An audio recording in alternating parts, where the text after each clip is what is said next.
ये गुलबर्गा है, सब हिम्मत वाले हैं, सब हिम्मत वाले हैं, ये गुलबर्गा है।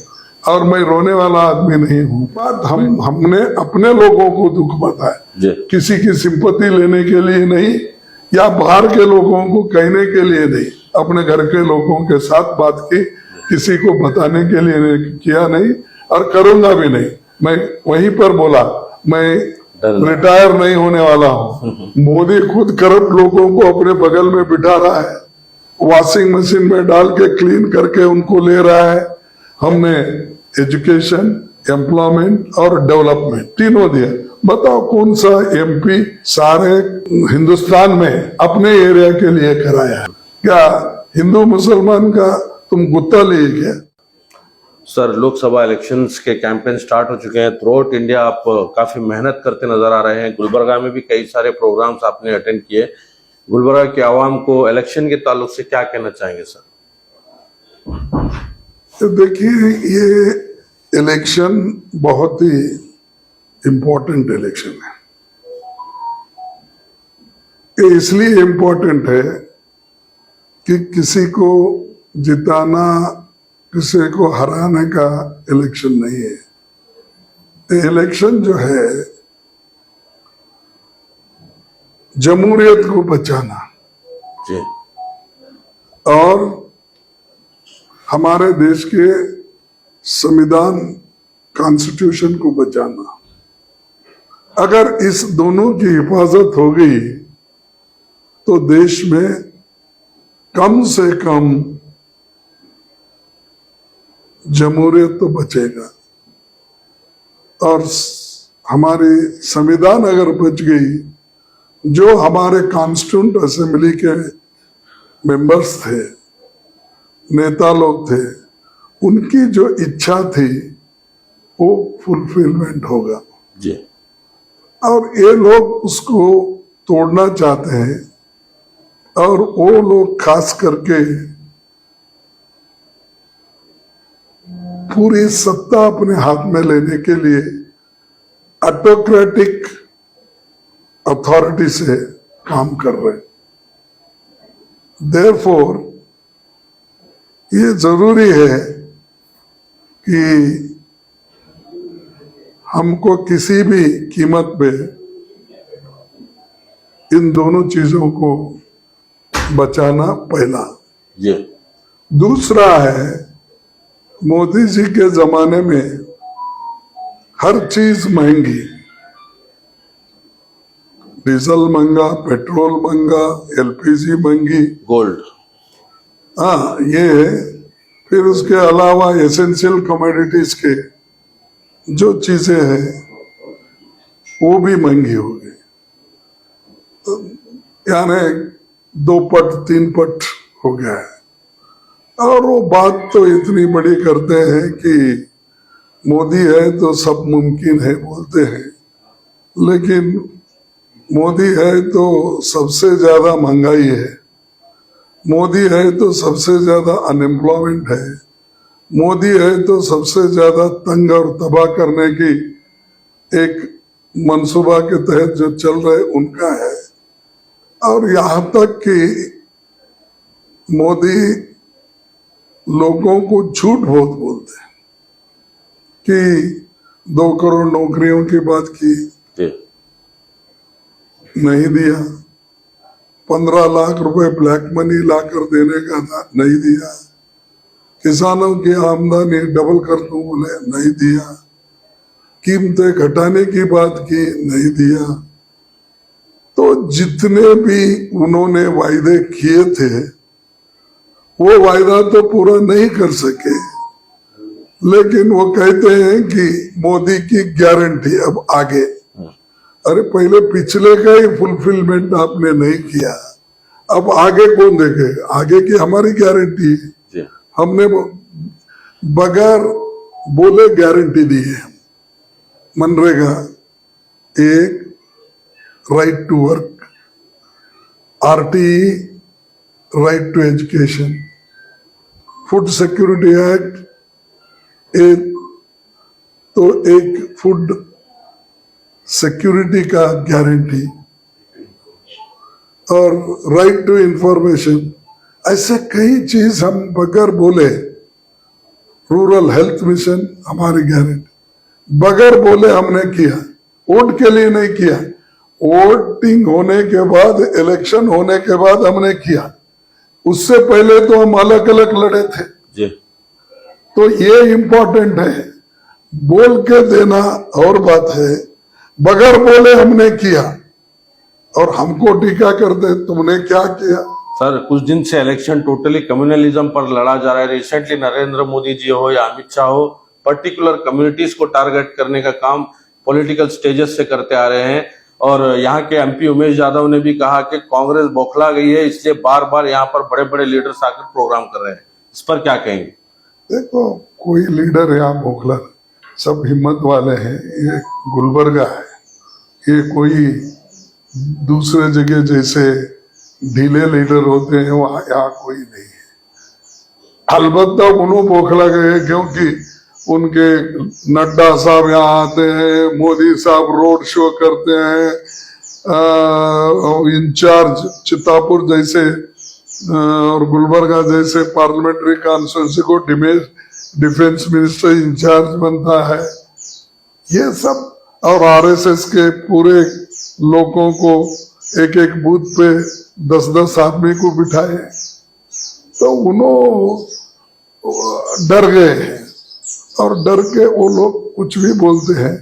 तो मैं ये यादव को रिप्लाई नहीं दे रहा हूँ, मैं मोदी को रिप्लाई दे रहा हूँ जी और शाह को रिप्लाई दे रहा हूँ। इन्हों तो उनके हाथ में का ये है, हम उसको अगर बोलेंगे तो अच्छा नहीं दिखेगा। सही बात, क्योंकि सब कुंजी उनके पास है और इसको मैं ब्लेम करा तो कुछ होने वाला नहीं। सर, जेडीएस के जो एक्स प्राइम मिनिस्टर हैं देवेगौड़ा साहब, उनके पोतरे का जो पेनड्राइव स्कैंडल चल रहा है, कई सारी चीजें हैं और यहाँ कर्नाटका में जेडीएस और बीजेपी अलायंस हुआ है, तो इससे कुछ कर्नाटका में इफेक्ट पड़ेगा, क्या लगता है सर?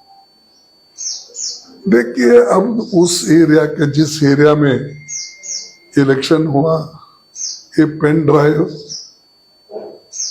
बाद में आया या उसी दिन आया। अगर इसका असर पड़ने के लिए 2-4 दिन पहले अगर होता तो ज्यादा असर पड़ता, लेकिन अब नॉर्थ कर्नाटक में जरूर लोग इसका फायदा उठाएंगे। और मैं इसमें ज्यादा इसलिए नहीं बोलता कि यहाँ के चीफ मिनिस्टर हमारे हैं, वो रिप्लाई दे रहे, कांग्रेस प्रेसिडेंट है वो रिप्लाई दे रहे, प्रियांक खरगे रिप्लाई दे रहे, फिर मल्लिकार्जुन खरगे देने में कोई ओके सर, लास्ट में गुलबर्गा की आवाम से क्या अपील करना चाहेंगे? और रिसेंटली काफी इमोशनल स्पीच आपने की, गुलबर्गा के हर शहर, हर गली, हर कूचे में उस स्पीच के बारे में चर्चा हो रही है। आखिर खरगे साहब ने इतनी इमोशनल अपील क्यों की? इमोशनल अपील क्योंकि मेरे को 53 साल का अनुभव है और जो लोग 53 साल से एक ही जिले से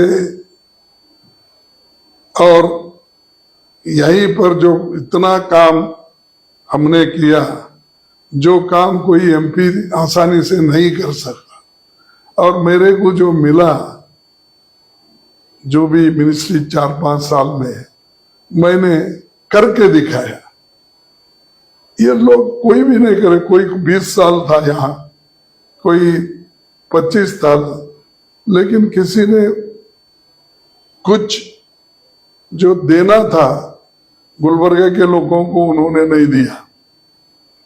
लेकिन हमने इसको अटैचमेंट इसलिए हुआ कि गुरमटकल से मैं 8 बार एमएलए चुना जी, चितापुर से 1 बार एमएलए, 9 बार एमएलए चुना, 2 बार मैं एमपी रहा, और उसके अलावा भी मैं ट्रेड यूनियन लीडर था यहाँ, स्टूडेंट यूनियन लीडर था यहाँ। हर चीज में मैं बचपन से इन्वॉल्व रहने से नेचुरली इमोशनल मैंने ये कहा कि देखो भाई, हमने तो इतना काम किया है, अब आपकी मर्जी। तो ये बात हमने अपने लोगों को दुख बताया, किसी की सिंपत्ति लेने के लिए नहीं या बाहर के लोगों को कहने के लिए नहीं। मैं मेरे लोगों से कहा दिल की बात, देखो हमने तो इतना काम किया, सेंट्रल यूनिवर्सिटी लाई, ईएसआई के 3-4 हॉस्पिटल लाए, सेंट्रल स्टेट गवर्नमेंट के हॉस्पिटल लाए, नेशनल हाईवे बनाए और टेक्सटाइल पार्क के हमने बुनियाद डाली। 3 से सबसे तो पूरे देश में नहीं हो सकता था वो काम 371J का मैंने किया, जिसमें कास्ट, क्रीड या जाति, धर्म कुछ भी नहीं है, सबके लिए। यहाँ जो पैदा होते हैं इस कल्याण कर्नाटक में, उन सारे 7 जिलों के लोगों को हमने एजुकेशन, एम्प्लॉयमेंट और डेवलपमेंट तीनों दिया। बताओ कौन सा एमपी सारे हिंदुस्तान में अपने एरिया के लिए कराया है? और वो भी मुझे मेजॉरिटी नहीं है, 2/3 मेजॉरिटी होना, मेरे को हाफ मेजॉरिटी भी नहीं, सिर्फ 208 सीट थे। तो ये एक चमत्कार भी है ना। और ये मेरे को नहीं, सारे लोगों को इसका फायदा होता है। और मेरे बच्चों को तो नहीं होता क्योंकि सब वो पढ़े लिखे वही हैं, लेकिन मेरे लोगों को होता है। हैदराबाद कर्नाटक के लोगों को, कल्याण कर्नाटक के लोगों को फायदा होता है। इसीलिए हमने एक काम किया और इमोशन में कुछ अपने घर के लोगों के साथ बात की, किसी को बताने के लिए किया नहीं और करूंगा भी नहीं। और मैं रोने वाला आदमी नहीं हूं, मैं वहीं पर बोला, मैं रिटायर नहीं होने वाला हूं, इलेक्शन छोड़ने वाला नहीं हूं, मैं इलेक्शन जरूर लड़ूंगा, इलेक्शन पॉलिटिकल फाइट जरूर करूंगा और मैं हिम्मत से पार्टी का काम करते रहूंगा।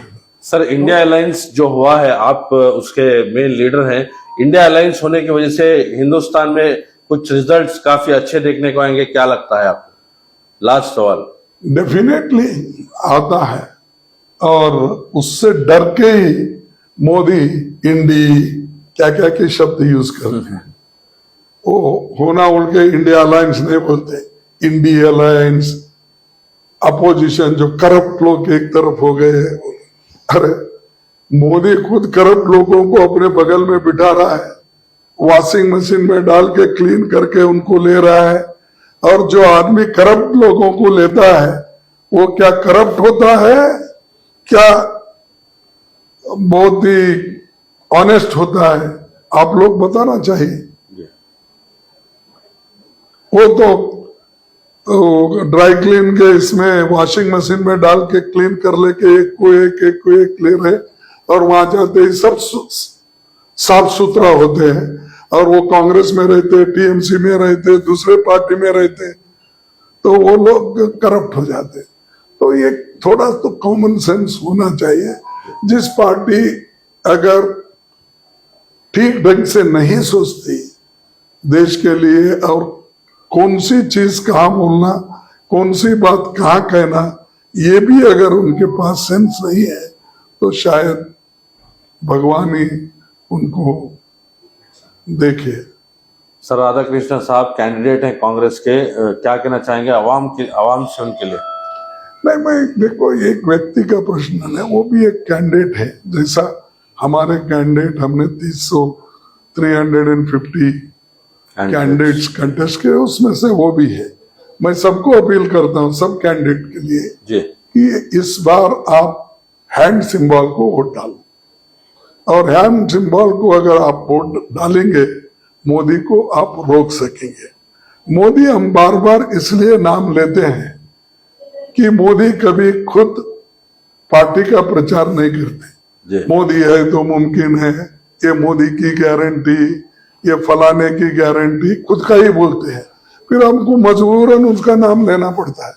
भाई मोदी की गारंटी ठीक नहीं है, कांग्रेस की गारंटी ठीक है, हम बोलते हैं। सही।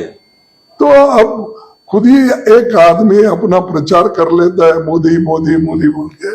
अब उसी को हम बोलना पड़ता है, अरे बाबा ये सब झूठ है, तू कुछ नहीं दे सका और देने की तेरे पास ताकत भी नहीं है। सिर्फ बात, भाषण बहुत अच्छा करता है, हिंदी में बात और है, तो लोगों के लिए तुम्हारे पास कोई पॉलिसी, प्रोग्राम और अच्छे कार्यक्रम नहीं।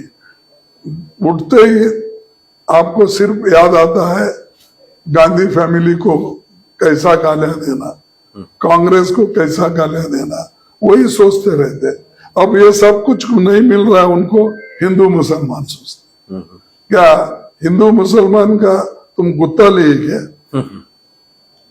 ये तो देश के लिए जवाहरलाल नेहरू से लेकर अब तक जो हमने 55 साल हमने किया, दूसरे लोग भी किए, और ये लोग खुद अब 16 साल से 17 साल से हुकूमत में है बीजेपी जी। अरे तुम कुछ नहीं करे देश के लिए, हम कुछ करके भी दिखाए, बड़े बड़े कारखाने बनाए, बड़े बड़े डैम्स बनाए, ग्रीन रेवोल्यूशन, व्हाइट रेवोल्यूशन, सारी चीजें करे। तुम क्या करे? तुम्हारे पास कहने के लिए कुछ नहीं, दो ही चीज है, किसका मंगलसूत्र चुन के किसको दे रहे हैं, किसको वो बोल के दे रहे, ये होने की बात है।